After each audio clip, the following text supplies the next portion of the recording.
আসসালামু আলাইকুম ওরহমতুল্লাহি ওবরাকাতুহ।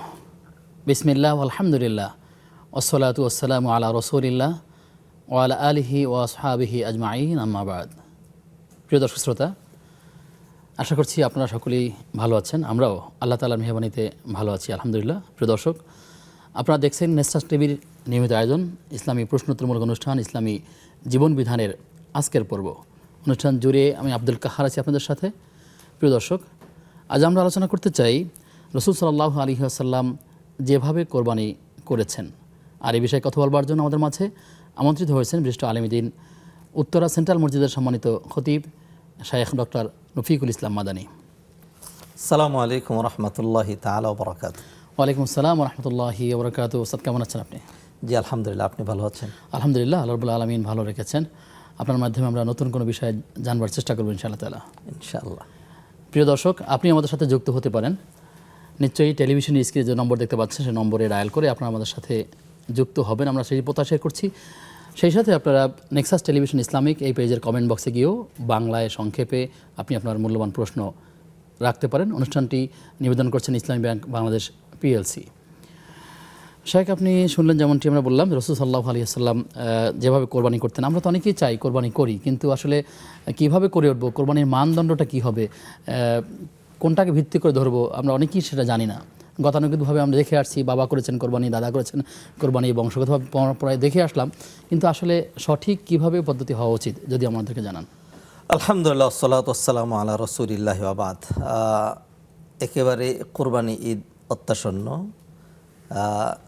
ঈদুল আযহা অথবা কোরবানির ঈদকে সামনে রেখে আপনি যে প্রশ্নটি করেছেন, এটা আমার মনে হয় আমাদের প্রতিটি মুসলমানের জন্য খুবই গুরুত্বপূর্ণ। জি অবশ্যই। ধন্যবাদ আপনাকে, ধন্যবাদ নেক্সাস টিভি কর্তৃপক্ষকে সুন্দর আয়োজনের জন্য। বারাকাল্লাহু ফিকুম।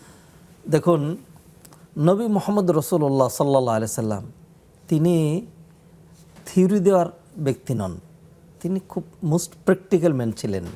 আচ্ছা, এমন হয়নি যে নবীজি সাল্লাল্লাহু আমাদেরকে অর্ডার দিয়ে নামিয়ে দিয়েছেন আর তিনি বসে আরাম করেছেন, এমনটি হয়নি। নবীজি সাল্লাল্লাহু আলাইহি সাল্লাম বলছেন, সল্লু কামা রাআইতুমুনি উসাল্লি, আমাকে যেমন সালাত আদায় করতে দেখেছো ওইভাবে সালাত পড়বে। খুযু আন্নী মানাসিকাকুম, আমার থেকে হজ শিখে নাও। এইভাবে প্রতিটা কাজের জন্য নবীজি সাল্লাল্লাহু আলাইহি সাল্লামের সুন্নাহ রয়েছে। কোরবানি শুধু করলেই কি হবে? নিঃসন্দেহ না। অবশ্যই আপনি আমার সাথে একমত পোষণ করবেন এবং দুনিয়ার প্রতিটি মুসলিম একমত পোষণ করবেন যে কোরবানি একটি গুরুত্বপূর্ণ ওয়ার্শিপ এবং ইবাদত। কোরবানি যদিও এটি পশু জবাইয়ের ক্ষেত্রে অধিক ব্যবহৃত হয়, নতুবা 2টা টাকা দান করা, দিনের জন্য একটু কষ্ট করা, দিনের জন্য একটু সময় দেওয়া, 2 রাকাত সালাত আদায় করা, এটিও কিন্তু কোরবানি, আল্লাহর জন্য ত্যাগ তিতিক্ষা কোরবানি।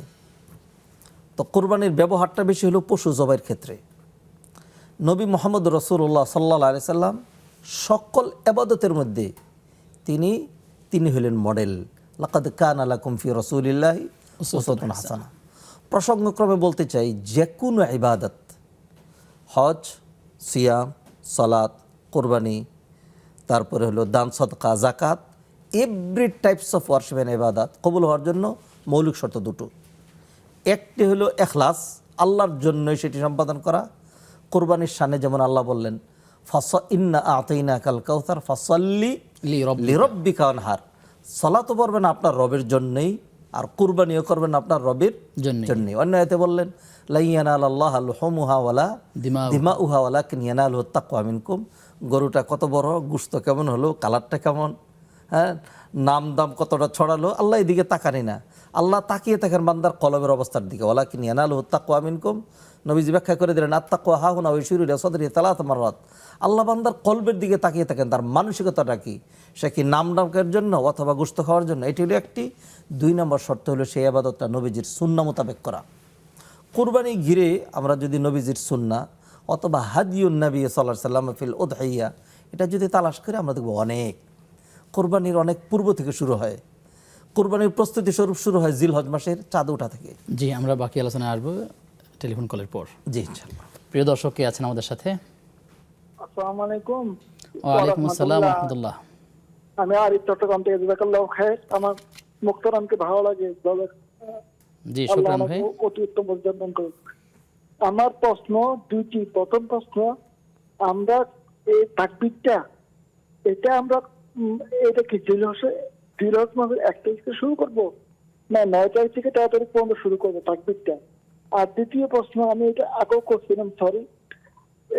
আমার ছোট ভাই একজনের কোরবানি মনে করেন ওয়াজিব হয়েছে, এখন তার থেকে নেশার পরিমাণ সম্পদ আছে, এখন এই ব্যক্তি না করে এই ব্যক্তির মানে বাবা যদি করে, এটা কি আদায় হবে? এই ব্যক্তির পক্ষ থেকে যদি বাবা আদায় করে দিবে, ও স্টুডেন্ট, ওর কিন্তু এখন যদি ও কোরবানি করে ওর টিউশন ফি দিতে পারবে না। তো এমত অবস্থায় ওর বাবা যদি করে, ওর পক্ষ থেকে ওয়াজিবকে আদায় হবে নাকি ওকে ওকে ওকে আদায় করতে হবে, মানে কোরবানিটা? ও বিদেশে থাকে। জি, জনাব আরিফুল ইসলাম, আপনার দুটো প্রশ্ন পেয়েছি। প্রথম প্রশ্নের উত্তর আমরা জানবো, দ্বিতীয় প্রশ্নের উত্তরটি আমরা গত 7 তারিখের লাইভে আমরা এটা শুনেছিলাম প্রশ্নটা, এবং শায়েখ যথাযথ উত্তর দিয়েছিলেন। আপনি মেহরবানি করে আমরা 7 তারিখের লাইভটি শুনে নেবেন ইনশাআল্লাহ তাআলা। শায়েখ, আমাদের ভাই যেমনটি বললেন যে আসলে তাকবীর কখন থেকে মূলত বলা উচিত, 1 তারিখ থেকে শুরু হয়েছে নাকি 9 তারিখ থেকে বলবেন, দুইটার হুকুমটা কি? আল্লাহ সুবহানাহু ওয়া তাআলা কোরআনে বলছেন, লিয়াশহাদু মানাফিআ লাহুম ওয়া ইয়াযকুরু ইসমাল্লাহি ফি আইয়ামিন মা'লুমাত। মানুষ আল্লাহর কথা স্মরণ করবে, তাকবীর বলবে, ফি আইয়ামিন মা'লুমাত। আইয়ামিন মা'লুমাতে, আইয়ামু মা'লুমাত হলো জিলহজ মাসের প্রথম 10 দিন, যেই 10 দিনের কসম আল্লাহ করে বলছেন ওয়াল ফাজরি ওয়া লায়ালিন আশর। অতএব তাকবীর বলা যেটি, তাকবীর দুই রকম, একটা হলো তাকবীরুল মুতলাক আর একটা তাকবীরুল মুকাইয়াদ। আর তাকবীরুল মুতলাক সাধারণ তাকবীর, অর্থাৎ কোনো বাইন্ডিংস নেই, সকাল সন্ধ্যায় উঠতে বসতে সলাতের আগে পরে যখন সুযোগ হয় তখনই। এই তাকবীর জিলহজ মাসের চাঁদ ওঠার পর থেকেই শুরু হয়, এটা চালু থাকে। এই তাকবীর দেওয়ার জন্য আব্দুল্লাহ ইবনে ওমর রাদিয়াল্লাহু তাআলা আনহু এবং আবু হুরায়রা রাদিয়াল্লাহু তাআলা আনহু তারা বাজারে ঢুকে যেতেন। একজন এই গলি দিয়ে ঢুকতেন, আরেকজন ওই গলি দিয়ে ঢুকতেন। মানুষ তো বেচা কেনা নিয়ে ব্যস্ত, তো বলে উঠতেন আল্লাহু আকবার, আল্লাহু আকবার, লা ইলাহা ইল্লাল্লাহ, আল্লাহু আকবার।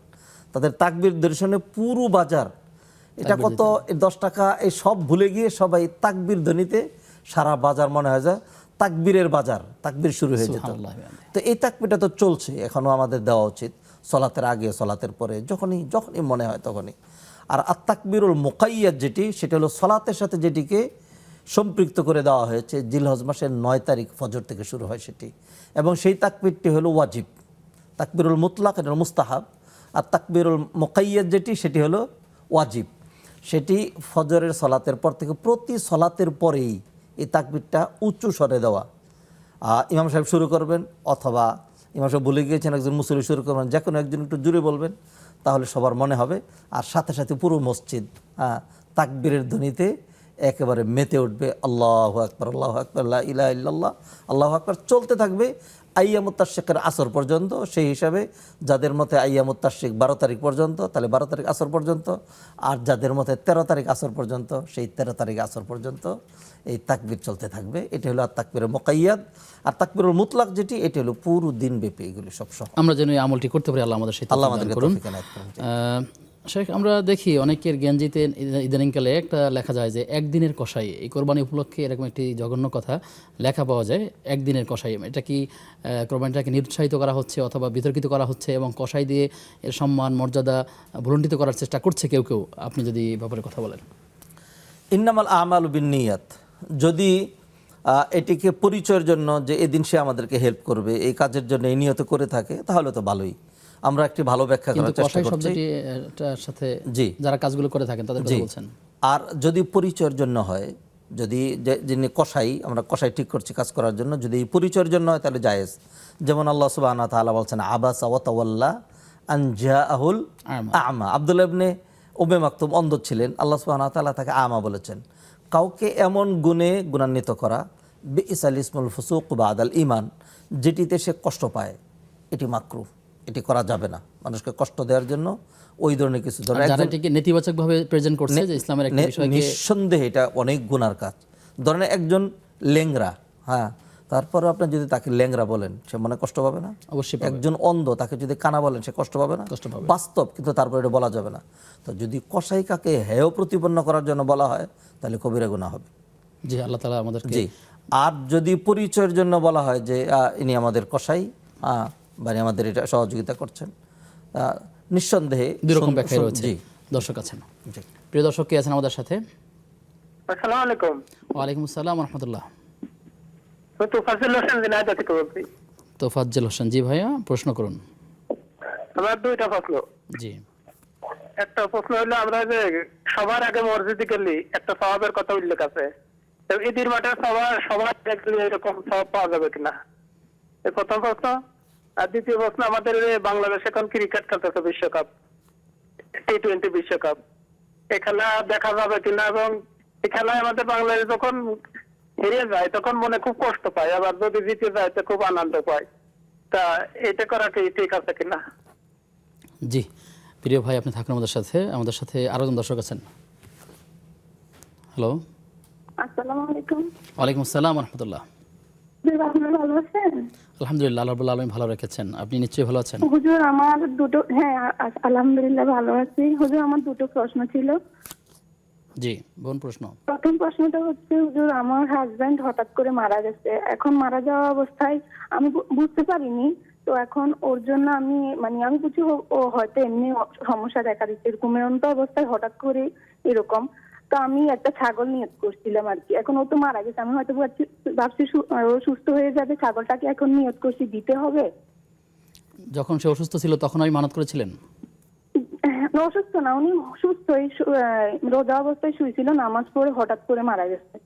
আচ্ছা, এই অবস্থায় কি এটা এক। আর দুই নাম্বার হচ্ছে, আমি ও যে মারা গেছে এটা হুজুর মানতে পারতেছি না। তো আমি ওর জন্য, আর যে সময় মারা গেছিল আমি কালিমা বলেন কোনো দোয়া কালাম কিচ্ছু পড়ি না। আমি আতঙ্ক হয়ে গেছি, হঠাৎ করে সুস্থ স্বাভাবিক মানুষ তো, এখন আমার কি গুনাহ হবে নি বা ও কবরে আযাব হবে কিনা এটা জানার জন্য। 2 নম্বর প্রশ্ন, হুজুর আমি নাকফুল কান দুল অনেকে বলে এগুলা খুলে ফেলতে, সাদা শাড়ি পরতে, আমি এগুলা কিছুই মানি না। আমি মন থেকে মেনে নিতে পারতেছি না হুজুর। আমি এই জন্য আর কি, এটা একটু জানার জন্য এই দুটো প্রশ্ন হুজুর। শোক পালনের জন্য আপনি কি করেছিলেন কিছু বলবেন? কিভাবে শোক পালন করেছেন? আমি কান্না করছি, আমি কিছু জানি না হুজুর, শুধু আমি অস্থির এইরকম কিছু আর কি। আমি মনকে বুঝাইতে পারতেছি না। আর এমনি নামাজ পড়ি, শুধু বলছি আল্লাহর কাছে এই আর কি। জি বোন থাকুন, আমরা উত্তর জানবো ইনশাআল্লাহ তাআলা। শেখ আমাদের তোফাজ্জল ভাই তিনি প্রশ্ন করেছিলেন যে সবার আগে মসজিদে গেলে তো সবের কথা বলা হয়েছে, সাদকা করার, ছাগল বা এভাবে করে, তো সেক্ষেত্রে ঈদের মাঠে আগে গেলে কি সওয়াব পাওয়া যাবে, এরকম কিছু আছে কি? এটি জুমার জন্য খাস। যে কোনো কল্যাণকর কাজে আগে যাওয়াটা নিঃসন্দেহে এটা ভালো। আল্লাহ সুবহানাহু ওয়া তাআলা কোরআনে বলছেন, সাবিকু ইলা মাগফিরাতি মির রাব্বিকুম, অন্য আয়াতে বলছেন ফাস্তাবিকুল খাইরাত, কল্যাণকর কাজে তোমরা প্রতিযোগিতা করবে। জুমার জন্য যেটা খাস সেটা জুমার জন্যই। সেটা হলো যারা জুমার দিনে প্রথম প্রহরে আসবে সে যেন উট কুরবানি পেশ করলো। এইভাবে 5টা স্তর বর্ণনা করা হয়েছে মর্যাদার জন্য। এরপরেও যারা আসবে তাদের জুমার নামাজ হবে, ফরজ আদায় হবে, কিন্তু এই মর্যাদাটা হবে না। তো ঈদের সালাতের ক্ষেত্রে প্রথম প্রহর, দ্বিতীয় প্রহর এগুলি নেই। যেহেতু নেই, সেই জন্য আমরা কিয়াস করে অথবা ইবাদতের ক্ষেত্রে নিজেদের পক্ষ থেকে এক্সট্রা কোনো মর্যাদার কথা বলা সম্ভব নয়। জি চমৎকার বলেছেন। আমাদের ভাই আরও একটা প্রশ্ন রেখেছেন যে ক্রিকেট T20 চলছে এবং যখন কোনো একটা দলকে তিনি সাপোর্ট করেন, যখন জিতে যায় তখন তার ভালো লাগে, আবার যখন কেউ তার দল হেরে যায় তখন তার কাছে খারাপ লাগে। এই যে ভালো লাগা খারাপ লাগা খেলার প্রতি বা কোনো একটা দলের প্রতি, কোনো একটা দেশের প্রতি, এটিকে ইসলাম কীভাবে ব্যাখ্যা করবেন? আল্লাহ সুবহানাহু ওয়া তাআলা প্রতিটা মানুষের মনের ভিতরে কিছু ভালোবাসা দিয়েছেন। এই ভালোবাসাগুলো সীমিত। সেই ভালোবাসা যদি অর্থের পিছনে, খেলার পিছনে, বাহুল্য জিনিসের পিছনে চলে যায়, ঠিক সমপরিমাণ ভালোবাসা সলাৎ থেকে, মসজিদ থেকে, আল্লাহ থেকে, রসুল থেকে, দিন থেকে, তাকওয়া থেকে, আখিরাত থেকে কমে যাবে। সহজ কথা, আমার কাছে 100 টাকা আছে, যদি 10 টাকা চা খেয়ে ফেলি, 10 টাকা নষ্ট করে ফেলি, এরকম উল্টাপাল্টা করি, যতই খরচ করব ততই কিন্তু কমে যাবে। তবে আল্লাহ সুবহানাহু ওয়া তাআলা মানুষকে সীমিত বানিয়েছেন। আমাদের দৈর্ঘ্য প্রস্থ সীমিত, আমাদের ধারণ ক্ষমতা সীমিত, আমাদের ভালোবাসাও সীমিত। তো সেই ভালোবাসাটা যদি ক্রিকেটের পিছনে চলে যায়, নিঃসন্দেহে একটা লাভ কাজ। এবং ক্রিকেট খেলাটাকে বৈধ বলার কোনো সুযোগ নেই। যেই খেলাটা সমাপ্ত হইতে 2 দিন সময় লাগে, একবারে সমাপ্ত হয় না। এবং যেই খেলাটা মানুষ নেশার মতো করে দেখে, ব্যায়ামের জন্য, এক্সারসাইজের জন্য অল্প সময় কিছু খেলাধুলা করা, ইভেন আমাদের বাচ্চারা যদি ক্রিকেট খেলে সেটা আবার বৈধ। আচ্ছা, কারণ এখন একজন বলবেন যে এটা কিভাবে বললেন? ধরুন আমরা মাদ্রাসার ছাত্রদেরকে আসর পর্যন্ত পড়াই, মাগরিব পর্যন্ত তাকে হালকা 1-1.5 ঘন্টার জন্য যাতে মেন্টাল রিক্রিয়েশন হয় সেজন্য তাকে ছুটি দেওয়া হয়। এই টাইমে তারা এই সময়টুকুনের জন্য দৌড়াদৌড়ি করছে, একটু ক্রিকেট, একটু ফুটবল, একটু কোনো অবৈধ বলার কোনো সুযোগ নেই। কিন্তু দিনকে দিন একটা জিনিস অল্প আর বেশি, এই দুইয়ের মধ্যে কিন্তু পার্থক্য রয়েছে। তো অতএব এই ক্রিকেট খেলার পিছনে এত অনেকে তো ভালোবাসা জুয়া দিতে থাকে, হয়, টাকার লোভ এটা থাকে। নেশার মতো মানুষের মধ্যে কাজ করে। মুমিনের বৈশিষ্ট্য এর উল্টা। আল্লাহ সুবহানাহু ওয়া তাআলা যে সকল মুমিনদের সফলতার কথা বলেছেন তাদের কথা বললেন কাদ আফলাহাল মুমিনুন। তিনি যে টি-টোয়েন্টির কথা বলেছেন, এটা দিয়ে আসলে অল্প কয়েক ঘন্টায় শেষ হয়ে যায়। আপনি হয়তো সাধারণ ক্রিকেটের কথাই বলছেন, তো সব মিলে যদি উত্তরটা দেন। আমি আসলে এই কোন ক্রিকেট অল্প সময় শেষ হয় এবং এখন চলছে কি চলছে না, আমি এই সমস্ত খবর আসলে আমার কাছে নেই। আচ্ছা, তো আমি অ্যাডভাইস যেটি করবো সেটা হলো, ভালোবাসাটা এমন এক জিনিস, একটা ভালোবাসার কারণে একজন জান্নাতে চলে যাবে, ভালোবাসার কারণে একজন জাহান্নামে যাবে। কিয়ামতের দিন আল্লাহ সুবহানাহু ওয়া তাআলা দুই ব্যক্তিকে হাজির করবেন, একজন প্রাচ্যের আর একজন পাশ্চাত্যের, এনে বলবেন হাযাল্লাযী কুনতা তুহিব্বুহু ফিদ দুনিয়া, এই হলো সেই ব্যক্তি যাকে তুমি দুনিয়াতে ভালোবাসতে। অতএব আজকে সে যদি জান্নাতে যায় তুমি জান্নাতে যাবে নিছক ভালোবাসার কারণে, আর সে যদি জাহান্নামে যায় তুমি জাহান্নামে যাবে। অতএব এই খেলাধুলা নিয়ে যারা মত্ত থাকে, হ্যাঁ, আর এইগুলির পিছনে যারা পড়ে থাকে, তাদের প্রতি এত ভালোবাসা এটা হওয়া উচিত নয়। নিঃসন্দেহে মনকে মুমিনের বুঝিয়ে প্রত্যেকটা হলো, জীবন হচ্ছে গুরুত্বপূর্ণ, জি, আমাদের সেভাবে জি, কাজে জি, লাগানো সেখান থেকে ফিরে আসতে হবে। আল্লাহ সুবহানাহু ওয়া তাআলা যে ভালোবাসা দিয়েছেন এটা যেন পবিত্রই থাকে, এটা যেন নষ্ট না হয়। দর্শক আছেন, জি। প্রিয় দর্শক কে আছেন আমাদের সাথে? আসসালামু আলাইকুম। ওয়ালাইকুম আসসালাম ওয়া রাহমাতুল্লাহ। আমি নুরুল হায়দার চৌধুরী, চকবাজার, চট্টগ্রাম থেকে বলছিলাম। জি নুরুল হায়দার ভাই, প্রশ্ন। জি, আমি আসলে আপনাদের নিয়মিত দর্শক, খুব ভালো লাগে আপনাদের অনুষ্ঠান। আল্লাহ তো তাআলা আপনাকে একটা উত্তম বিনিময় দান করুন। একটাই প্রশ্ন আর কি। জি হ্যালো। জি, একটাই প্রশ্ন, সেটা হচ্ছে কোরবানি যে আমরা করি, কোরবানিটা কার উপর ওয়াজিব এবং কার উপর নফল?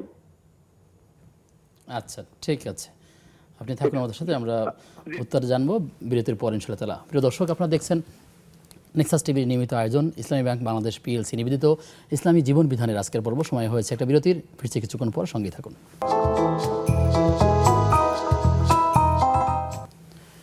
বিরতির পরে সবাইকে আবারও স্বাগত জানাচ্ছি নেক্সাস টিভির সাপ্তাহিক আয়োজন ইসলামী ব্যাংক বাংলাদেশ পিএলসি নিবেদিত ইসলামী জীবন বিধানের আজকের পর্বে। প্রিয় দর্শক, আমাদের আজকের অতিথি শেখ ডক্টর রফিকুল ইসলাম মাদানী। উস্তাদ, আমাদের হাতে প্রশ্ন আছে। আমাদের বোন শারমিন প্রশ্ন করেছিলেন যে তার স্বামী হঠাৎ অসুস্থ হয়ে পড়ে, তখন তিনি অসুস্থতার কারণে একটি মানত করেছিলেন, কিন্তু পরবর্তীতে আসলে অসুস্থতা না, তিনি ঘুমের মধ্যেই মারা গেলেন অথবা সেই বেডেই মারা গেলেন। তো তিনি যে মানতটা করেছিলেন এখন এটা আদায় করতে হবে কিনা, বা এরকম মানতের ক্ষেত্রে আসলে করণীয় কি? দেখুন, মান্নত হলো শর্তযুক্ত ইবাদত। শর্ত মানে যদি সে সুস্থ হয় অথবা আমার কাজটা যদি হয় তাহলে এটি করব। এটি যদি তার সেই কাজ সিদ্ধি হয় তাহলে তিনি করবেন, নতুবা এটা তার জন্য জরুরি নয়। এখানে আমার মানে পরামর্শ হলো যে যার স্বামী চলে গিয়েছেন তার যদি সাধ্য থাকে, স্বামীর জন্য তো কিছু খরচ করবেন। মান্নত করেছিলেন একটা বকরি, এখন যদি ওনার সাধ্য না থাকে তাহলে দিবেন না। আর যদি এমন হয় যে না ওনার সাধ্য আছেন, তাহলে বকরি কেন, গরু কেন, আরও বেশি তার জন্য খরচ করবেন। যেহেতু তিনি চলে গিয়েছেন, হ্যাঁ, এখন তার জন্য দোয়া করা, তার জন্য সদাকা করা, এইগুলি তো করতে হবে। শুধু বেঁচে থাকার নয়, আমি তার জন্য কতটা করতে পারলাম সেটা হলো দেখার বিষয়। তবে ওয়াজিব নাকি ওয়াজিব নয় এই প্রশ্ন যদি তিনি করে থাকেন যে যেইটা ওয়াজিব যেটা ফরজ শুধু সেটাই করব, আসলে তো বিষয়টা এরকম না। সেখানে হলে আমরা আরও অতিরিক্ত করব, আমরা তার চেয়ে আরও বেশি করতে চাই। অসুস্থ হয়ে গেলে অনেক ক্ষেত্রে এমন বলি যে অসুস্থ হয়ে গেলে যখন সে সুস্থ হয় তাহলে আমরা এটা দিব, কিন্তু আসলে তখন তিনি সুস্থ হননি অথবা জি জি। আর উনি যেটা বলেছেন যে নিয়ত করেছিলেন, কেউ যদি একটা কাজের নিয়ত করে পরবর্তীতে সেটা না করে মনে মনে, অসুবিধা নেই যতক্ষণ এটা ফরজ কাজ না হয়, দিতে হবে না, ওনার জরুরি না।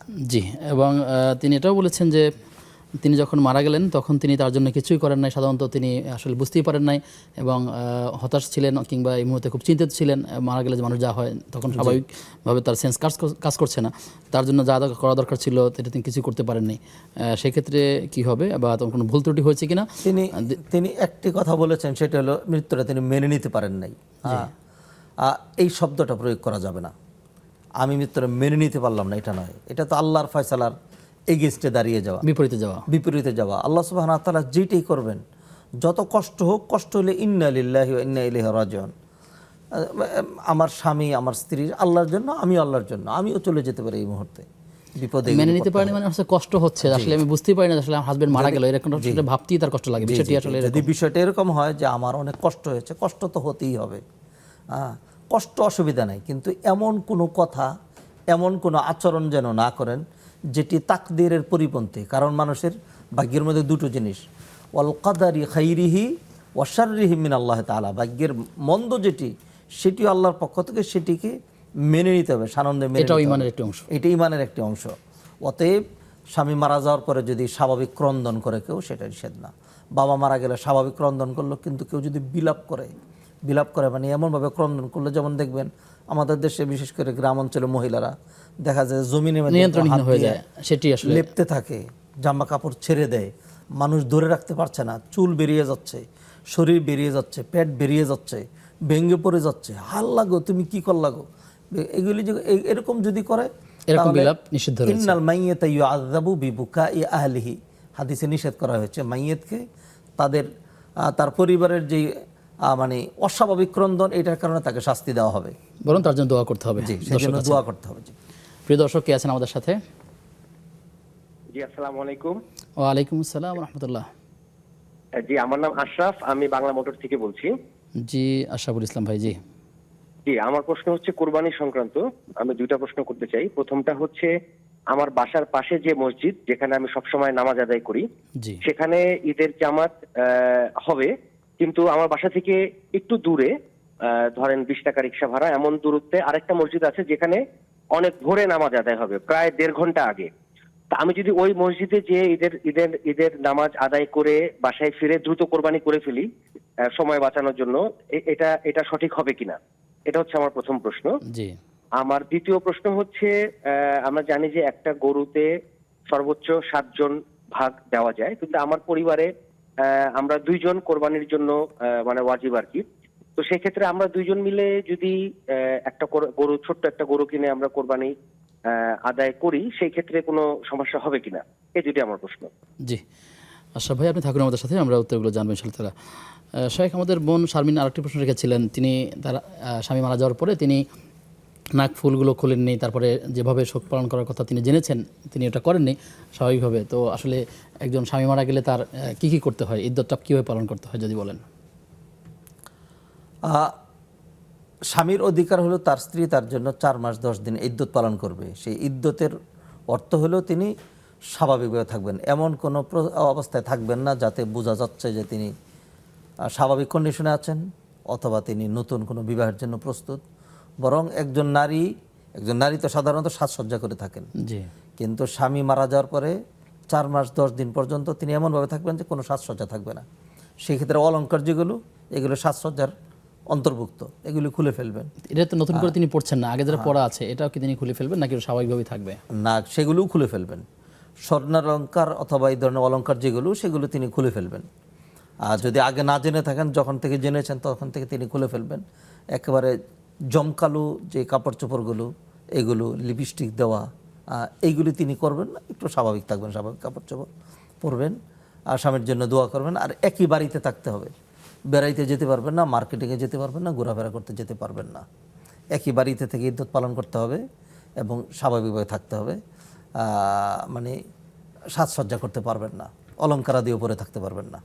আচ্ছা, যদি এরকম হয় যে তিনি যেখানে থাকতেন তার হাজব্যান্ড আর ওয়াইফ দুজনেই থাকতেন, এখন হাজব্যান্ড মারা যাওয়ার পরে এখানে আর কেউ থাকছেন না, ছেলে এবং মেয়ে তারা শহরে থাকেন অথবা একটু দূরত্বে থাকেন, সেক্ষেত্রে ওই মহিলা একা থাকার তার জন্য নিরাপত্তার বিষয় আছে, তিনি চাইলে কি তার ছেলের সঙ্গে গিয়ে থাকতে পারবেন সেই বাসায়? যদি এরকম হয়, যদি এরকম কন্ডিশন হয়, তাহলে যেখানে তিনি নিরাপদ মনে করবেন তাকে সেইখানে নিয়ে যাওয়া হবে, তিনি সেইখানেই থাকবেন।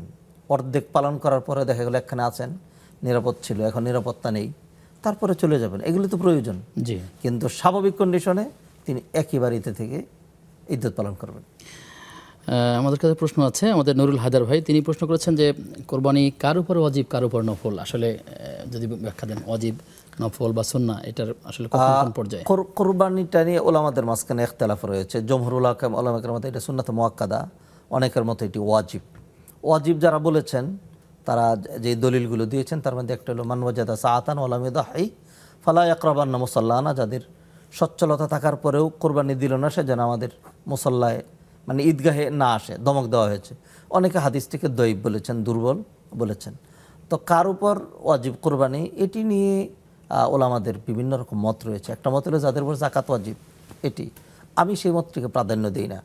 কারণ হলো যাকাত ওয়াজিব হওয়ার জন্য তো অনেক টাকা পয়সা দরকার, কোরবানি ওয়াজিব হওয়ার জন্য এত টাকা পয়সা দরকার না। কোরবানি সামর্থ্য, সাআতান এখানে সামর্থ্যের কথা বলেছে। সামর্থ্য কাকে বলে? কোরবানি মানেই 1.5 লাখ 2 লাখ টাকার গরু না।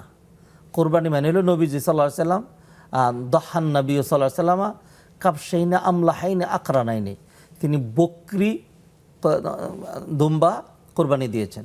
তো আমাদের দেশে স্বাভাবিক সিচুয়েশনে 8,000 টাকায়, বর্তমান বাজারে 8,000 10,000 টাকায় কোরবানি হয়, এরকম বকরি পাওয়া যায়। অতএব এইটা ওয়াজিব, এটা সামর্থ্য বলেছে। এইটা সামর্থ্য। অতএব যদি কারো এরকম টাকা থাকে, আজকে এক ভাই রিং করলেন, তার 6 লক্ষ টাকা জমা আছে, হ্যাঁ, তার পক্ষে কোরবানি ওয়াজিব। তিনি, তাই আমি বললাম যে কোরবানিতে 1 লক্ষ টাকা খরচ করা না। তিনি বললেন এটা আমার দরকার লাগবে, হ্যাঁ, তবে কোরবানি মানে তো 10,000 টাকা। অতএব এইটা হলো সামর্থ্য। যদি কারো অন্যান্য প্রয়োজনে পরে টাকা অতিরিক্ত থাকে, তাহলে তিনি কোরবানি দিবেন। আর যারা বলেছেন জাকাতের কথা, তারা তো বলেছেন সেটি আরেকটি মত এটি। আর যাদের উপর মানে নফল সুন্নত কথা বলা হয়েছে আসলে। জি জি, আর যাদের উপর মানে পরিবারের যিনি প্রধান ব্যক্তি, এটি তার উপর ওয়াজিব। অন্যদের সম্পদ থাকলেও, ধরুন 3 ছেলে আর বাবা, 3 ছেলেই চাকরি করেন, সব বাবার কাছে এনে দেন। 3 ছেলের পরিবার বাবার সাথেই থাকে, তারাও বাবার সাথেই থাকেন, 51 পরিবারভুক্ত। তাহলে শুধু বাবা যদি কোরবানি করেন সবারটা আদায় হয়ে যাবে। আর যদি ছেলেরা আলাদা থাকেন, অর্থাৎ 51 পরিবার মানে একসাথে যদি খাওয়া দাওয়া হয়, তাহলে বাবা আদায় করলেই সন্তানের জন্য হয়ে যাবে। তাহলে পরিবার প্রধানে একজন, জি। তাহলে বাকিদের যদি দেওয়া হয় তাহলে সেটা সুন্নাত এবং মুস্তাহাব হবে। টেলিফোনে দর্শক আছেন। জি, প্রিয় দর্শক কে আছেন? আসসালামু আলাইকুম। ওয়ালাইকুম সালাম রহমতুল্লাহ বরকাতুহ। আমার প্রথম প্রশ্ন হচ্ছে, আল্লাহ তাআলা বান্দাদের যে কিয়ামতের মাঠে হিসাব নেবেন, ওটা কি সামনাসামনি নেবে নাকি আড়াল থেকে নেবে? আচ্ছা। 2 নম্বর প্রশ্ন হচ্ছে, কাফের মুশরিক নাবালক ছেলে মারা গেলে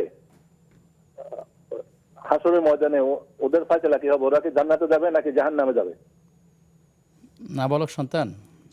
জি, ঠিক আছে প্রিয় ভাই, আপনি থাকুন, আমরা জানবো ইনশাআল্লাহ। প্রিয় দর্শক, আপনারা দেখছেন ইসলামী জীবন বিধান। সময় হয়েছে একটা বিরতির, ফিরছি কিছুক্ষণ পর, সঙ্গেই থাকুন। বিরতির পরে সবাইকে আবারও আমন্ত্রণ জানাচ্ছি নেক্সাস টিভির নিয়মিত আয়োজন ইসলামী ব্যাংক বাংলাদেশ পিএলসি নিবেদিত ইসলামী জীবন বিধানের আজকের পর্বে। আমাদের আজকের অতিথি শেখ ডক্টর রফিকুল ইসলাম মাদানী। ওস্তাদ, আমাদের হাতে প্রশ্ন আছে। আমাদের আশরাফুল ইসলাম ভাই প্রশ্ন করেছেন যে তার মহল্লায়, তার বাসার কাছে যে মসজিদটা আছে, সেখানে ঈদের জামাত একটু পরে, কিন্তু দূরের একটা মসজিদে ঈদের নামাজটা আগে হবে। তিনি যদি সেই দূরের মসজিদে গিয়ে সালাত আদায় করে বাসায় এসে কোরবানি করেন, তাহলে সেটি করতে পারবেন কিনা, আদায় হবে কিনা? নবীজি সাল্লাল্লাহু আলাইহি ওয়াসাল্লাম বলেছেন, ঈদের সালাতের আগে যারা জবাই করে তারা যেন পরে আবার আরেকটা করে, কারণ এটা খাবারের গোশত। আর অর্থাৎ কোরবানি সালাতের পরেই হইতে হবে। তো যেহেতু আমাদের দেশে মানে রাষ্ট্রীয়ভাবে মানে বৃহৎ জামাত হচ্ছে না, ক্ষুদ্র ক্ষুদ্র জামাত হচ্ছে। যদি এরকম হতো যে রাষ্ট্রনায়ক অথবা তার প্রতিনিধি বৃহৎ জামাত করেন, একটা শহরে, বড় বড় শহরে একটি জামাত হয়, তাহলে বাইন্ডিংস হতো, অথবা যে সেইখানেই সলাতের পরে কোরবানি করতে হবে। এখন যেহেতু স্বাধীনতা রয়েছে, যে কোনো জায়গায় যে কোনো সলাতের ঘোষণা হতে পারে, যে কোনো জায়গায় মানুষ জামাতে অংশগ্রহণ করতে পারে, সেই জন্য তিনি যদি দূরের মসজিদ থেকে সলাত পড়ে এসে তারপর তিনি কোরবানি করে ফেলেন, বৈধ হবে ইনশাল্লাহ। ইনশাআল্লাহ তাআলা। তার একটা প্রশ্ন ছিল, তারা 2 ভাই, তারা যদি 2 জনে মিলে একটা গরু কোরবানি করেন 7টি অংশে বা তার কম অংশে, সেক্ষেত্রে তারা করতে পারেন কিনা? নবীজি যে একটা মূলনীতি দিয়েছেন, আল বাকারাতু আনসাবা ওয়াল বুদনাতু আনসাবা, উট গরু সর্বোচ্চ 7 জনের পক্ষ থেকে করা যাবে। তো 7 জনের পক্ষ থেকে যদি করা যায়, তাহলে এর কম 6, 5, 4, 3, 2, 1 যে কোনোটা বৈধ। হ্যাঁ, কেউ কেউ ভেবে থাকেন যে এটি বেজোর সংখ্যায় হতে হয়। আসলে না না না, বেজুর সংখ্যা হতে হয় না। এটা 7-এর বেশি যাওয়া যাবে না। জোর সংখ্যায় কোনো অসুবিধা নেই, বেজুর সংখ্যাতেও কোনো অসুবিধা নেই। জি। আমাদের পরবর্তী দর্শক প্রশ্ন করেছিলেন যে কিয়ামতের দিন আল্লাহ তাআলা হিসাব নেবেন, তিনি কিভাবে নেবেন? এটা কি সামনাসামনি, নাকি কিভাবে আল্লাহ তাআলা বান্দা থেকে হিসাব নেবেন? দিনটা সাংঘাতিক কঠিন। 50,000 বছর দাঁড়িয়ে থাকতে হবে, কিছুই থাকবে না। আল্লাহ সুবহানাহু ওয়া তাআলা সরাসরি হিসাব নেবেন। তবে সেইটা সরাসরি আমরা আল্লাহকে দেখব কিনা, এইটা এভাবে বলা যাচ্ছে না। আল্লাহ সুবহানাহু ওয়া তাআলা যদি আড়াল থেকেও জিজ্ঞাসাবাদ করেন, তাহলে সেটাও কিন্তু সাংঘাতিক কঠিন হবে। আসলে অবস্থাটা কতটা ভয়ানক হবে, এটা বর্ণনা দেওয়া আমাদের পক্ষে সম্ভব নয়। কারণ এই কথাটা এই জন্য বলছি যে জান্নাতি যারা হবে কিয়ামতের দিন, আল্লাহ সুবহানাহু ওয়া তাআলাকে শুধু জান্নাতি যারা হবে তারাই একটা পর্যায়ে গিয়ে দেখবে। অতএব হাশরের ময়দানে যখন বিচার ফয়সালা শেষ হয়নি, তখন কাফের বেঈমানরা সবাই দেখবে আল্লাহকে, বিষয়টা এরকম নয়।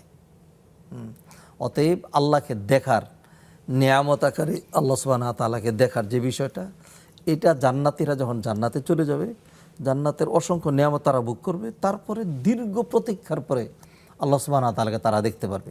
তবে হাশরের ময়দানে যেই আল্লাহ সুবহানাহু ওয়া তাআলা বিচার নেবেন, তিনি নিজেই বিচার নেবেন, নিজেই প্রশ্ন করবেন, হয়তো আল্লাহ সুবহানাহু ওয়া তাআলা তখন দেখা দিবেন না। আল্লাহ ভালো হয়তো জানেন তখন কেউই দেখবেন না, আসলে কি আল্লাহু হবে। আ'লাম।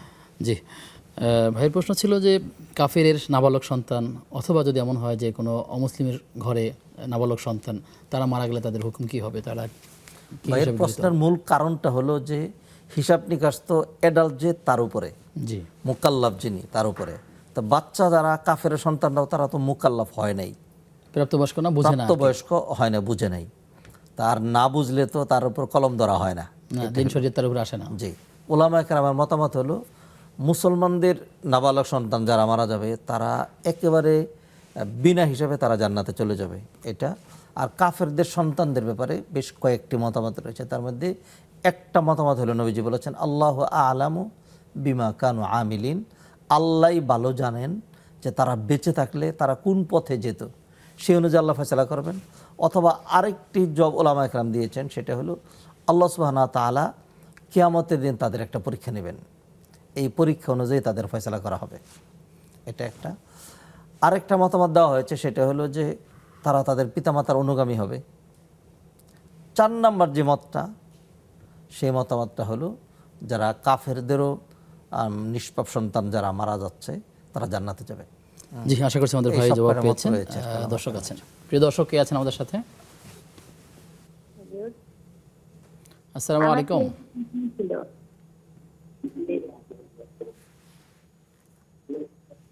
দর্শক শুনতে পাচ্ছেন? জি, আসসালামু আলাইকুম। ওয়ালাইকুম আসসালাম ওয়া রাহমাতুল্লাহ। বোন প্রশ্ন। আমার 3টি প্রশ্ন ছিল। প্রথম প্রশ্নটি হলো, নামাজের শুরুতে আমরা যে জায়নামাজের যে দোয়া বা ইনি অধ্যয়ত এটা পড়ি, এটা নাকি পড়া যাবে না। আর যদি পড়া না যায় তাহলে আমরা এটা কোথায় পড়তে পারি, বা শুরুতেই কি বিসমিল্লাহির রহমানির রহিম বলেই নামাজ শুরু করতে পারি, এই সম্পর্কে কিছু বলবেন। জি, আর একটা ছিল, কাদের নামাজের যে আমরা ফরজ সালাতের পরে দোয়া করি সেগুলো কি পড়া যাবে কিনা। আর একটি ছিল হচ্ছে জিলহজ মাসের আমরা যে 10টা রোজা করি, সেটার মধ্যে যদি কোনো একটি ভেঙে যায় তাহলে কি তার কাজা করা লাগবে কিনা, দয়া করে বলবেন। ঠিক আছে বোন, থাকুন আমাদের সাথে, আমরা জানবো। আমাদের সাথে দর্শক আছেন, আরও একজন দর্শক কে আছেন? দর্শক শুনতে পাচ্ছেন? আসসালামু আলাইকুম। আমরা হয়তো সংযোগটা বিচ্ছিন্ন হয়ে গেছে, যোগাযোগ করতে পারিনি। আমাদের হাতে প্রশ্ন আছে, অনলাইনে আমাদের এক বোন প্রশ্ন করে রেখেছেন যে সাইয়েদা মিম, তিনি জানতে চাচ্ছেন যদি কেউ নিজের পক্ষ থেকে কোরবানি না করে মৃত হাজব্যান্ডের পক্ষ থেকে কোরবানি করেন তাহলে তার কোরবানি আদায় হবে? না, সুন্নাহ হলো যারা জীবিত তাদের পক্ষ থেকে কোরবানি হতে হবে। এরপরে নিজেদের আদায় করার পরে কেউ যদি মনে করেন যে আমি মাইয়েতের পক্ষ থেকে নফল কোরবানি দেব, সেটা তিনি দিতে পারেন। আচ্ছা, তাহলে এটা সুন্নাহর পরিপন্থী প্রথমে সম্পূর্ণ। নিজেরটা তারপরে জি, আদায় করতে চাইলে করতে পারবেন। আমাদের বোন প্রশ্ন যেমনটি প্রশ্ন করলেন যে জায়নামাজের দোয়া বলতে যে দোয়াটি আছে সেটি আসলে যদি পড়া নাই যায় তাহলে এটা কখন পড়তে হবে, আসলে জায়নামাজে দাঁড়ালে বলে বা মুসাল্লা দাঁড়ালে বলে কি বলতে হবে? দেখুন, সলাৎ বলা হয়, সলাতের শুরুই হলো মানে মুফতাতাহাতুন বিত্তাকবীর ও মুখতাতামাতুন বিত্তাসলিম, আল্লাহু আকবার বলে সলাৎটা শুরু, এর আগে আর সলাতের কোনো কাজকাম নেই। আর সালাম ফিরাইলে সলাৎ শেষ, এরপর আর মুনাজ্জাত যে করা হয় সেটাও কিন্তু আর সলাতের অংশ নয়। অতএব জায়নামাজে যেই দোয়াটগুলি পড়া হচ্ছে এগুলি সলাতের কোনো পার্ট না। আর আমাদের দেশে যে প্রচলন করে যে জায়নামাজের দোয়া মানে এই দোয়া দিয়ে জায়নামাজ পাক করা হয়, তো দোয়া দিয়ে যদি জায়নামাজ পাক করা যায় তাহলে জুব্বা পাক করা যাবে না? দোয়া দিয়ে টুপি পাক করার কোনো সিস্টেম নাই কোনো দোয়া দিয়ে। তাহলে জায়গা না পাক যদি হয় সেটার উপর দাঁড়ায় দোয়া পড়লে কি পাক হবে? হবে না। দোয়া দিয়ে পাক হয় না। ইন্নী ওয়াজ্জাহাতু যেটি পড়া হয় এটি এক কথায় এটি জায়নামাজের দোয়া না, অথবা সলাতের আগের দোয়া না, এটি একটা সানা। আপনি আল্লাহু আকবার বলে তাকবীরে তাহরিমা পড়ার পরে আপনি সুবহানাকা আল্লাহুম্মা পড়তে পারেন, অথবা ইন্নী ওয়াজ্জাহাতু এইখানে পড়তে পারেন। আর যদি কেউ এখানে অর্থাৎ তাকবীরে তাহরিমার পরে এবং সূরা ফাতিহার আগে পড়ার জায়গা হলো ইন্নী ওয়াজ্জাহাতু। যদি কেউ নামাজে এই তাকবীরে যাওয়ার আগে পড়ে, যেটা এখন অনেক সময় লেখা আছে, সেই আমলটা করলে কি বিদআত হবে, অথবা এটা কি পড়ার সুযোগ আছে কিনা? তাকবীরে হ্যাঁ, তাকবীর নামাজে ঢোকার আগেই যেভাবে এখন যেভাবে আছে, যে সলাতে ঢোকার আগে কেউ যদি কোনো আমল বাড়ায় নিয়মিত, তাহলে নিঃসন্দেহে সেটি বেদাত হবে, বাড়ানোর সুযোগ নেই। কেউ যদি মনে করে হঠাৎ করে দাঁড়াইলো আউযুবিল্লাহি বিসমিল্লাহ এটা বললো, বা সুবহানাল্লাহ এমনি হঠাৎ একদিন বললো, এটা এক জিনিস। কিন্তু কেউ যদি সলাতে নিয়মিত দাঁড়াই থেকে বলে আউযুবিল্লাহি মিনাশ শাইতানির রাজিম বিসমিল্লাহির রহমানির রহিম, তাহলে ওইটা বেদাত হবে। আউযুবিল্লাহি মানে বিসমিল্লাহ নির্দিষ্ট করে নেওয়া আর কি, কিছুই নির্দিষ্ট করতে পারবে না এখানে, নামাজে দাঁড়ালেই সেই নিয়ত পড়ে এরকম যদি সে নির্দিষ্ট করে জি, ফেলে। তাইলে সেটা বেদাত হবে। জি, আমাদের হাতে আরও প্রশ্ন আছে, আমরা জানবো বিরতির পর ইনশাআল্লাহ তাআলা। প্রিয় দর্শক, আপনারা দেখছেন ইসলামী জীবন বিধান। সময় হয়েছে আবার একটা বিরতির, ফিরছি কিছুক্ষণ পর। আশা করছি বিরতির পরে আবার যুক্ত হবেন।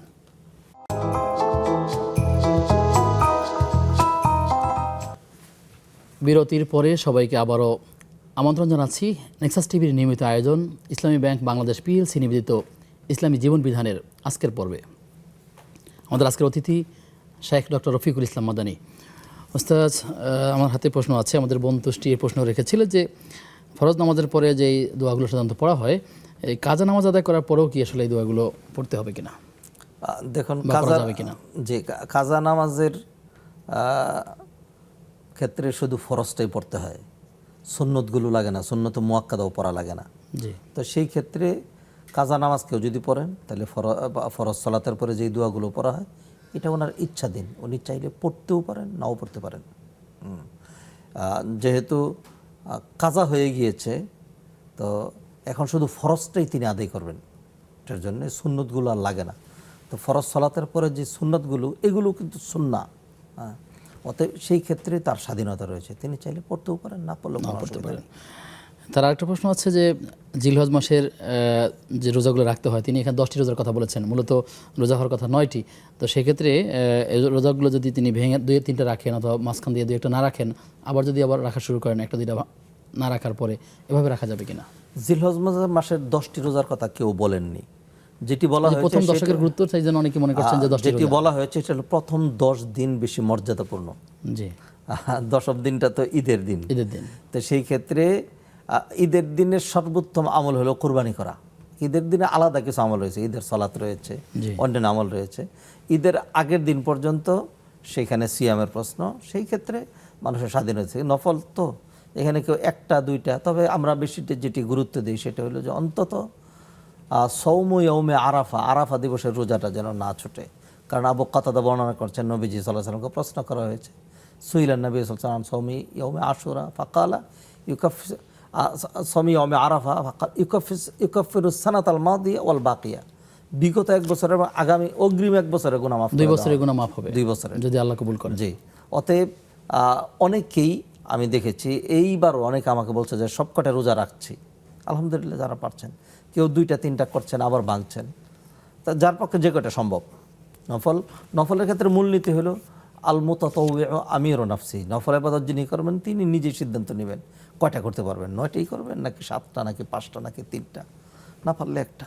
তিনি রাখলেন, আবার ছেড়ে দিলেন, প্রয়োজন আবার রাখবেন, সেই ইখতিয়ার তার রয়েছে। অনলাইন থেকে প্রশ্ন আছে আমাদের সাইফুল ইসলাম ভাই, তিনি প্রশ্ন রেখেছেন যে কেউ যদি বাথরুমে প্রস্রাব বা পায়খানা করার সময় খালি গায়ে যাওয়া যাবে কিনা? কেউ যদি প্রবেশ করে সেক্ষেত্রে বাথরুমে গেলে খালি গায়ে, বা বাথরুমে গেলে খালি গায়ে যাওয়া যাবে। কারণ পুরুষের জন্য সতর হলো নাভি থেকে হাঁটু পর্যন্ত, এটা ঢেকে রাখতে পারে, আর নারীদের সতর তো আরেকটু বেশি। তো প্রশ্নটা যদি পুরুষের জন্য হয় তাহলে তো ঠিক আছে, খালি গায়ে যেতে পারবে, মহিলার তো খালি গায়ে যেতে পারবে না। কথা মাকরু বলা হচ্ছে খালি গায়ে বাথরুমে যাওয়া, টয়লেটে যাওয়া না। যেটি বলা হয় যে খালি গায়ে বাথরুমে যাওয়া অথবা মাথায় টুপি দিয়ে, এই কথাটা ঠিক নয়, এটা সহি নয়। বাথরুমে যাওয়ার সময় একজন মানুষ যদি এমনিতেই খালি গায়ে থাকেন সেটা দেখতে অশোভনীয়, কিন্তু কোনো ব্যক্তি যদি তার ফরজটা ঢেকে রাখেন নাভি থেকে হাঁটু পর্যন্ত, তাহলে তিনি আর নিন্দিত হবেন না। সলাতে যখন ফরজ সলাত আদায় করবেন তখন তিনি কাঁধ দুটো ঢেকে নেবেন। এছাড়া কেউ যদি গরমের কারণে একাকী আছে, কাপড় খুলে ফেললো, অথবা একাকী বাথরুমে যাচ্ছেন, তো মানে গায়ের কাপড় খোলা, শুধু লুঙ্গিটা অথবা প্যান্ট পায়জামাটা পরা, মাকরু হবে না, কিছুই হবে না। আর যেটি বলেন, যারা বলেন যে টয়লেটে যাওয়ার সময় মাথায় টুপি দিয়ে যেতে হবে, এইটুকু সম্পূর্ণ মৌদু, এগুলোর কোনো ভিত্তি নেই, ভিত্তিহীন কথাবার্তা। দর্শক আছেন, প্রিয় দর্শক কে আছেন আমাদের সাথে, পরিচয় দিয়ে প্রশ্ন করুন। হ্যালো, আসসালামু আলাইকুম। ওয়ালাইকুম আসসালাম। জি, আমি নারায়ণগঞ্জ থেকে বলছিলাম, মেহেদি হাসান। জি মেহেদি ভাই, প্রশ্ন শুনতে চাই।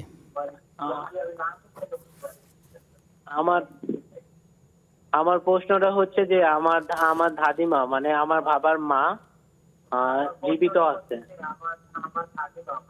জি, টেলিভিশনের ভলিউম কমিয়ে আপনি প্রশ্ন করুন। তো আমার দাদিমার নামে কোরবানি না করে বাবার নামে করলে কি হবে? আচ্ছা, ঠিক আছে, আপনি থাকুন আমাদের সাথে, ওস্তাদ জবাব দিচ্ছেন। ওস্তাদ, প্রশ্নটি আপনি সরাসরি শুনেছেন। জি, যেহেতু ওনার দাদিমা, একজন যখন দাদি হয় তখন তার বয়স হয়ে যায়, আর তিনি পরিবারের প্রধান থাকেন না।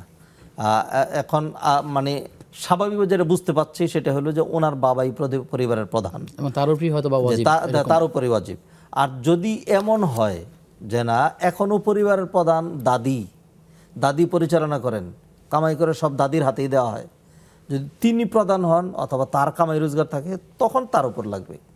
নতুবা যিনি প্রশ্ন করেছেন তার বাবা যদি পরিবারের প্রধান হন, তিনি দিলে এতে তার সন্তানদের এবং তার যে দাদি অর্থাৎ তার বাবার মা, তারটা আদায় হয়ে যাবে, তার দাদির উপর আর ওয়াজিব থাকবে না।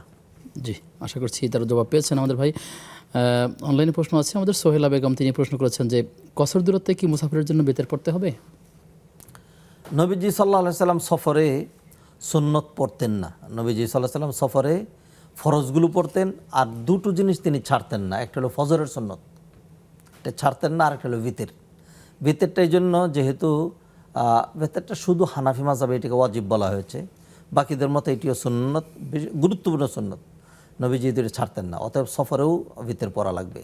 জি মোহতারাম, আমরা একবার শেষে চলে এসেছি। আপনি 1 মিনিটে যদি আমাদের মূল কথাটা বলেন যে রাসূল সাল্লাল্লাহু আলাইহি ওয়াসাল্লাম যেভাবে কোরবানি করতেন, মৌলিকভাবে কয়েকটা কথা আমাদেরকে যদি জানান। নবীজি সাল্লাল্লাহু আলাইহি সাল্লাম নিজ হাতে কোরবানি করতেন, এটি একটি। নবীজি সাল্লাল্লাহু আলাইহি সাল্লাম দহান নবী সাল্লাল্লাহু আলাইহি ওয়াসাল্লাম কাবশাইনি আমলাহাইনি আকরানাইনি, শিংওয়ালা বকরি জবাই করেছেন। অতএব এইখান থেকে উলামা একরাম করেছেন কুরবানির পশু এটি যত সুন্দর হবে তত বেশি ভালো। ত্রুটি মুক্ত কুরবানি করা, নবীজন সেটি করেছেন। কুরবানি করার সময় তিনি বিসমিল্লাহ বলতেন, পশুটাকে কেবলামুখী করে তিনি শোয়াতেন। তাহলে জবাই করার জন্য শুধু বিসমিল্লাহ আল্লাহু আকবার বললেই হবে নাকি বাড়তি কোনো? না, বিসমিল্লাহ আল্লাহু আকবার বললেই হবে, বিসমিল্লাহ আল্লাহু আকবার। তারপরে জবাই করার পরে আল্লাহ এটা বলবে আমার পক্ষ থেকে অথবা আমার পরিবারের পক্ষ থেকে, নবীজি যেমন বলেছেন মিন্নি ওয়ান উম্মতি ওয়ান আহলি, এরকম নবীজি বলেছেন। তারপর হলো ছুরিটা ধারালো হইতে হবে। নবীজি বলছেন ইন্নাল্লাহ কাতাবাল ইহসানা ইলা কুল্লি শাই, পশুর প্রতি মানবিকতা। জি, ফাইদা কাতালতুম ফাহসিনুল কিতলা ওয়া ইযা যাবাহতুম ফাহসিনুল যিবহা, ছুরি দাঁড় করে নিতে বলছেন, এবং পশুকে যেন মানে পাশবিকভাবে যেন ফেলে দেওয়া না হয়, এটাকে যতটুকু বেঁধে নিবি ভালো করে। যদি উট কুরবানি হয় তাহলে এক পা বেঁধে দাঁড়ানো অবস্থায় নহর করবে, এইটি তার জন্য সহজ। অন্যান্য পশু শোয়ায় জবাই করা। তারপরে হলো ছুরিটা দাঁড়িয়ে নেওয়া, ছুরিটা আড়াল করে রাখা, এবং দৃষ্টির অগোচরে প্রাণীটার প্রাণ যতক্ষণ পর্যন্ত বের না হয় ততক্ষণ পর্যন্ত একে আরাম করতে দেওয়া, এবং যখন প্রাণীটা হাত পা নাড়ে তখন এটাকে জোর করে ধরে রাখা অথবা বেঁধে রাখা, এটা যেন না হয়। কারণ প্রাণীটা যখন চলে যাওয়ার পরেই তারপরে সে বাকি কাজগুলো সম্পন্ন করবে, তখন সে যেন হাত পা নাড়াচাড়া করতে পারে সেইটা। জি মোহতারাম, আমরা দীর্ঘ 1 ঘন্টা ব্যাপী এই অনুষ্ঠানে ছিলাম। আপনার মাধ্যমে আমরা অনেক বিষয় জেনেছি, আপনাকে ধন্যবাদ জানিয়ে আমরা থেকে জানাচ্ছি। জাযাকাল্লাহ খাইরান। প্রিয় দর্শক, আপনারা দেখছিলেন ইসলামী ব্যাংক বাংলাদেশ পিএলসি নিবেদিত ইসলামী জীবন বিধানের আজকের পর্ব। আমরা আলোচনা করছিলাম রাসূল সাল্লাল্লাহু আলাইহি ওয়াসাল্লাম কীভাবে কোরবানি করতেন। আমরা পুরো আলোচনায় সেই বিষয়গুলো আলোচনা করার চেষ্টা করেছি, সেই সাথে আপনাদের করা জীবন ঘনিষ্ঠ নানা প্রশ্ন উত্তর জানবার চেষ্টা করেছি। আমরা যেন সঠিকভাবে জেনে আমাদের ইবাদতগুলো পালন করতে পারি, সেই সাথে কোরবানি করতে পারি। আল্লাহ আমাদেরকে সেই তৌফিক দান করুন। পুরো অনুষ্ঠান জুড়ে আমি আব্দুল কাহার ছিলাম আপনাদের সাথে। আমাদের সাথে আজকের অতিথি হিসেবে ছিলেন শাইখ ডক্টর রফিকুল ইসলাম মাদানী। আগামী অনুষ্ঠান দেখবার আমন্ত্রণ জানিয়ে আজকের মতো এখানে বিদায় নিচ্ছি। আসসালামু আলাইকুম ওয়া রাহমাতুল্লাহি ওয়া বারাকাতুহু।